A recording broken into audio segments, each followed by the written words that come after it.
देखिए, नेताजी की पुण्यतिथि है। हम लोग यहाँ पर सब इकट्ठे हुए उनको श्रद्धांजलि अर्पित करने के लिए और ये संकल्प लेने के लिए कि उनके द्वारा जो संघर्ष का रास्ता दिखाया गया समाजवादी पार्टी को, उसी पर आगे चलेंगे और जो समाज के वंचित वर्ग है उसके कल्याण के लिए, उस पर अत्याचार जो हो रहे हैं उसको दूर करने के लिए, निवारण करने के लिए संघर्ष के माध्यम से काम करते रहेंगे। नेताजी का जो पूरा संघर्ष रहा,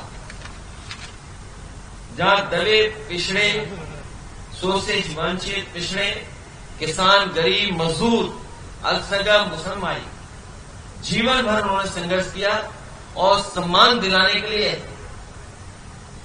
हर मौके पर उन्होंने संघर्ष करके दिखाया। आज का दिन हम सब लोग संकल्प लेते हैं कि उनके बताए हुए रास्ते पे चल करके किसान, मजदूर और इस देश के अल्पसंख्यक, आदिवासी, मुसलमान भाई के सम्मान के लिए हमेशा हम लोग आगे संघर्ष करते रहे। नेताजी ने आर्मी के लिए यूरिया के लिए लाइन लगाता, अब डीएपी के लिए लाइन लगा, लाठी हमारा है। बात आपने की अभी, नेताजी ने आर्मी के लिए सर किया जाता है। बहुत सारे फैसले नेताजी ने लिए हैं, जिन फैसलों की वजह से समाज में सम्मान और बदलाव दिखाई देता है।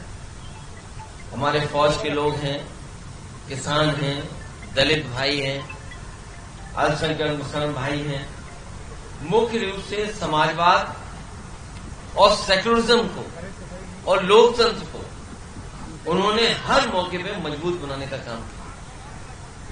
हमारा संविधान मजबूत हो, समाजवादी व्यवस्था लागू हो, इस देश में भाईचारा और सेक्युलरिज्म हो, उसके लिए पूरा जीवन उन्होंने लगा दिया।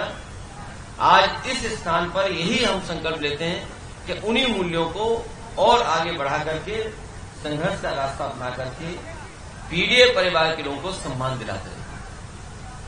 कल लखनऊ में मायावती जी ने कहा, सरकार को धन्यवाद कहा है। आज मौका नहीं है उन बातों को दोहराने का, उन बातों का जवाब देने का। नेताजी ने कन्या विद्याधन, बेरोजगारी भत्ता जैसी स्कीमें सर लेके आए थे प्रदेश में। हम सब मिलकर के पीडीए सरकार बना करके पीडीए समाज को हक और सम्मान दिलाने का काम। मैं एक बार फिर अपने प्रेस के साथियों का धन्यवाद देता हूं। यहां पर उपस्थित समाजवादी पार्टी के सभी नेताओं का धन्यवाद देता हूं। बड़ी संख्या में हमारे फौज के लोग जो दिखाई दे रहे हैं, एक आध साथी मंच पे आ पाया, बहुत सारे साथी सामने दिखाई दे रहे हैं, उनका धन्यवाद देता हूं।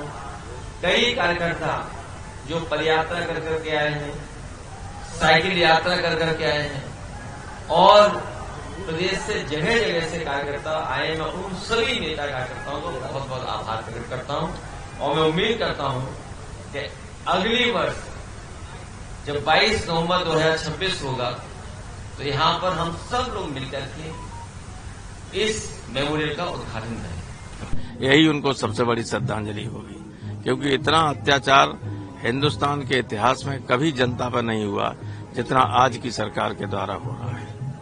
कोई गरीब आदमी सुरक्षित नहीं है, किसी के बहू बेटी की इज्जत सुरक्षित नहीं है, जीवन सुरक्षित नहीं है। एक एक पैसा जमा करके लोग मकान बनाते हैं, उनको बुलडोज कर दिया जाता है किसी न किसी बहाने, अगर वो बीजेपी समर्थक नहीं है। तो ऐसी घटिया शासन व्यवस्था तो कभी रही नहीं, न सोचा था, किसी ने कल्पना नहीं की थी। लोग पुलिस मुठभेड़ में पुलिस की मौजूदगी में मार दिए जाते हैं, कोई कुछ नहीं कहता है। अकेले इटावा में 200 से ज्यादा लोगों के एनकाउंटर हो चुके हैं और गोली एक ही जगह लगती है, पैर में, आपने देखा। जिस दिन जांच होगी इन एनकाउंटरों की, उस दिन जाने कितने लोग जेल चले जाएंगे एनकाउंटर दिखाने वाले। तो ये है, ये इसके खिलाफ संघर्ष करने का कि मन बना के ही सारे लोग आए हैं। और अभी 27 में मौजूदा सरकार को उखाड़ फेंकेंगे और 29 में दिल्ली की सरकार भी चली जाएगी। नेताजी बीजेपी की बात करें, कल बहन जी बीजेपी की तारीफ कर रही है। कोई बात नहीं, राजनीति में ऐसा होता है। बहन जी को मदद बीजेपी कर रही है तो मदद करेंगी। जिन्होंने गाड़ियां दी, जिन्हें आरटीओ ने डीजल भराई, उनकी गाड़ियों में उनके लोगों को पहुंचाया, तो वो उनकी तारीफ नहीं करेंगी तो क्या हमारी करेंगे? वो सब तो अरेंजमेंट तो बीजेपी ने किया।